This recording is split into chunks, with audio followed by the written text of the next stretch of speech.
All right, good afternoon, folks. Quake weather here. It is May 18th, 2025, and it is 3:34 p.m. Pacific Standard Time where I am at. We're going to do some live forecasting. It's been a couple weeks. I believe May 3rd was the last date I was on here. There were some events that took place. We may go over those at the end of the video, but we got a lot to go over here, so let's get into the good stuff first. I'm not going to make you suffer through 20 minutes of me babbling about this stuff and nerding out just to get to the goods, so let's jump right in. So this is the last, this is like a looping video from Solar Dynamics Observatory, and this is a video of the sun of the last 24 hours, and it's in 211 angstroms of light. So we could see more of what's going on the surface as well as what's going on in the fields around the sun. Now, the star of the show, if you haven't already guessed, is this very large coronal hole right here. Very deep, very dark. We're already feeling the effects of it. We'll get into that in just a couple seconds here, but I just want to continue looking at this. This is an extension of the southern solar polar field, and if I remember properly, that is, yeah, look at the size of that. That is green, so it is a positive polarity, and again, it's an extension of the solar polar field. It is very large. It is pretty powerful, and I do recall, it's one of the reasons I rushed home. I've been very busy lately. I rushed home to see if I could have time to squeeze out this live forecast here, because I do recall off the top of my head when we did the monthly planetary alignments for May that the only thing that was of question or concern was something around the 20th or 22nd, which is almost going to coincide with this coronal hole. May catch the the back end of it, but we could already be feeling the effects of it because these things don't exactly go in a straight line. So let me jump over here to, I have to do all this. Sorry, I should have done this beforehand, but we're going to go here to solar system scope, and I'm going to jump straight into the settings to get rid of all the annoying stuff. We don't need the dwarf planets. We don't need the stars. Let's see, let's scroll down here. Constellation lines, don't need that, even though they're kind of cool. Asteroid belt, don't need that. Scale grid, don't need that. I do want to keep the paths there. Show, there we go. Let's go down just a little bit. I think that is fine. Hit OK, and let's look at what we got here. So I remember, what were we looking at here? So I think, interesting. So there's, let's move forward a little bit because I did say it was going to be around the 20th, right? Oh, Earth, Sun, Mercury. Okay, so Earth, Sun, Mercury, that's going to be at the end of the month. It won't, be in conjunction with the coronal hole we're experiencing now, but by then, this one coronal hole could change shape or size, or there could be another one. So we're going to look at this date right here, May 30th, as the planetary alignment we're going to be looking out for. I think, was Jupiter in the mix here? No, Jupiter will be in the mix, however, all the way into June. So at the beginning of June, we'll do another thing for planetary alignments, but let's bring it back up to the 18th. This is what we're looking at now. I wouldn't really say so. I think we're okay as planetary alignments go. That's interesting.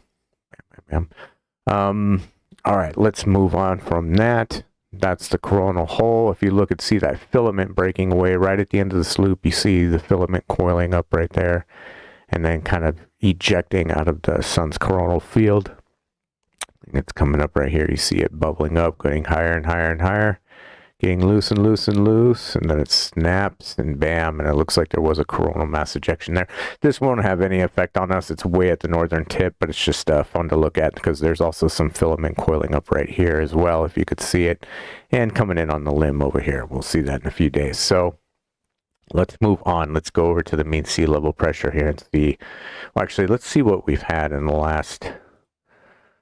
Let's go with largest first. Okay, there hasn't been anything in the last 24 hours, but I do want to come back here to Italy.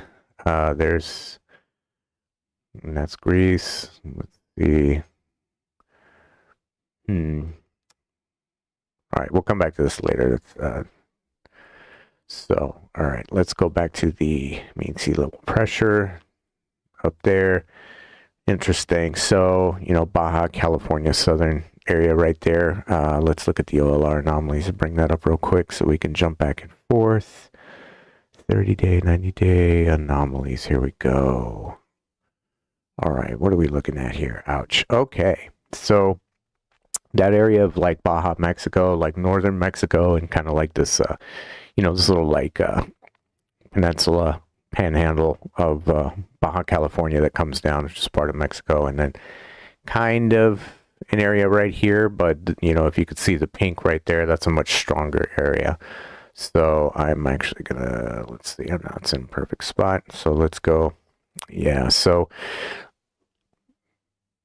outgoing long wave radiation anomalies right there that we just looked at, those pink spots. This high pressure cell, this massive one, is just feeding right into that area, into that low pressure cell area. A lot of activity over here. We don't see earthquakes here. Actually, I should take that back. We're starting to see them more often over here in Texas and New Mexico. So may get some action over there. Very difficult to forecast anything there, at least in my experience, but I also don't really look there. So maybe it's not that difficult if you pay attention, but what I try to do is I try to pay attention to these areas right here, the red. See all these plate boundaries? And, oh, look at that. There you go. New Mexico. Texas. Looks more like Texas. I don't know why that says New Mexico. So, yeah. Anyways, I try to pay attention to the plate boundaries. You'll get significantly larger events, and also they're more frequent to be occurring there. So I would put the, you know, Southern California and over like in the, particularly in the desert areas, I would put on a low to medium risk right now. And again, the size of this coronal hole is massive.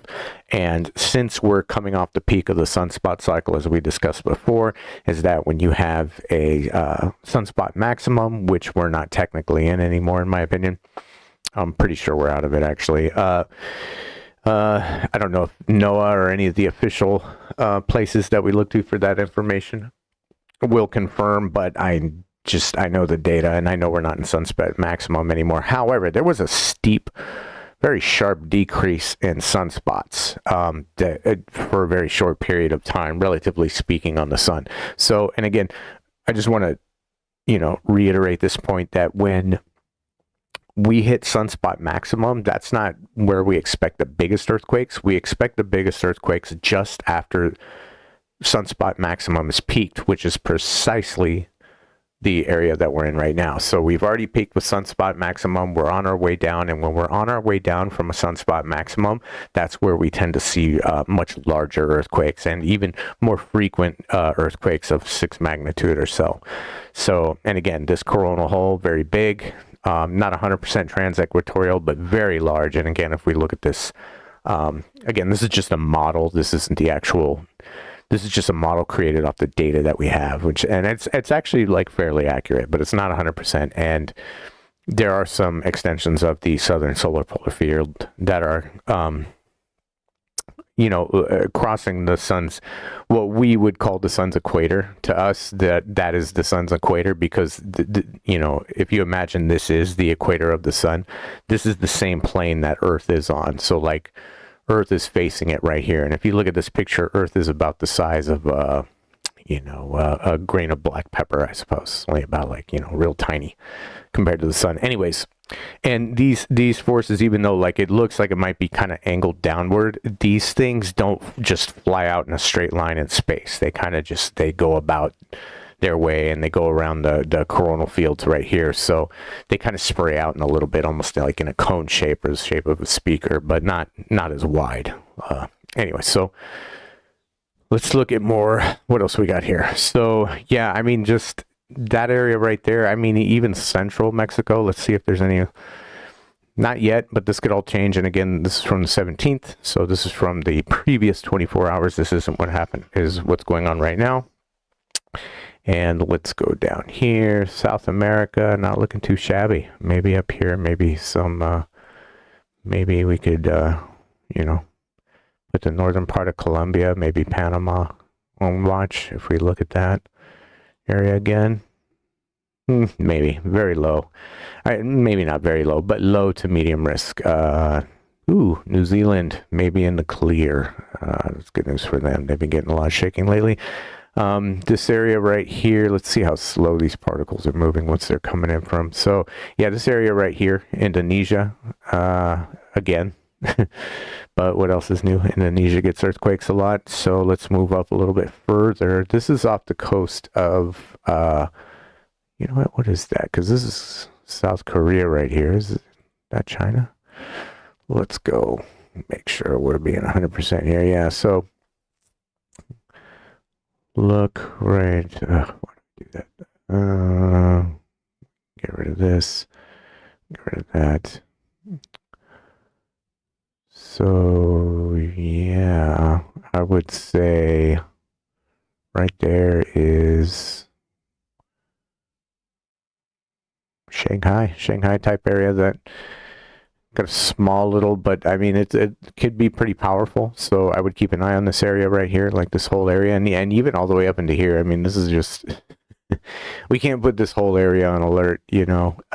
However, if we take a closer look at the wind map here and see where these particles are settling or maybe colliding with each other from another system, I would say this area right here. And that area is more, northern China, maybe Mongolia. Keep that area on alert. Haven't seen much there lately. Japan, maybe a low risk, just looking at that right there, but I don't see what we get. Yeah, slight OLR activity right there. Philippines has a big one. And look, that area right there that we just circled in Indonesia, I would probably put that maybe at the highest risk right now. And, wow, India. Let's go look at India. India. Okay. Okay. Yes. All of India. Let's look closer. I would see, if I were to pick an area in India, just judging by today's data, I would say somewhere around here, somewhere right around in central India, and maybe this northwest corner. I think that's technically Pakistan, isn't it? Or Tajikistan? No, it's Pakistan. So yeah, I would put in India. I don't know. It's so widespread that I don't think it's too much of a danger. Like this is just such a massive area. I mean, that's just like. But again, if I had to pick an area in India, I would say right there in this area right here, wherever that is, and then over here up into, which I think is technically Pakistan, and no low pressure cells right here, which is a good news. I did hear something about a volcano in Italy, but I haven't checked that yet. Let's check. Look, oh, I hate it when this happens. Yeah, get rid of that. Let's check the OLR for, yeah, not too bad. Saudi Arabia, maybe down here at the eastern end of Africa right here, but yeah, maybe. Again, I think Indonesia probably the most likely. This is really tough to look at because the low pressure cell activity is just so massive and big. Get rid of that and rid of that. If we look over here, yeah. So relatively short forecast today. I believe this is going to last. Let's just look at this coronal hole again. Yeah, so I'm thinking till about, you know, it'll probably peak in the middle of the week. I'm thinking thinking Tuesday or Wednesday this peaks. This is probably the strongest part of it. But then if we look at this is this extension, it's probably going to open up and get a little bit darker, and then we'll have the remnants of that turning in. So yeah, I think at peak, you know, Tuesday, Wednesday, I'd say would be the peak of this coronal hole, because that's when this extension is going to be hitting us, probably Tuesday-ish, and late Tuesday Pacific time. And yeah, and then it'll wind down slowly, and I think we'll be completely out of the clear unless this thing grows. We should be out of the clear, I'd say, by Thursday. However, by about that time, this little leg right here is going to be turning in. If you look over here, that looks like it's probably an extension of the solar polar field, if I were to guess, because it is coming from all the way up here. However, though, yeah, there's some sunspots in the way right there, so you don't really know, because sometimes, especially where we are in the grand solar cycles, sometimes you'll see these, you know, a polar field all the way down here, extend all the way to the top, like literally just go across the sun. So, but this does look like a northern solar polar field. Anyways, and then also keep an eye, I already shut it out, but if you should probably keep an eye on the planetary alignment with the Earth, Sun, and Mercury in that order, or, you know, the backwards order would be Mercury, Sun, Earth. So they're going to be aligned with the Sun in the middle, and that will have an effect. And I believe that was on May 30th, and we'll have a live stream then for sure, if we don't have another one within the next couple of days here, if we see any events from this coronal hole right here. That's about it for now. If you guys ever have any questions or anything like that, go ahead and leave them in the comments, you know, like, subscribe, and whatever else. I do appreciate it. And if you leave comments and have any questions, just let me know. I'd be happy to answer them. That's it for today. I'll try to check back in a couple days if we see any major events here. And at the very least, I will be doing another live stream for a forecast when we have that planetary alignment on May 30th. But you will likely see another live stream before then. That's it for now. Quake with it.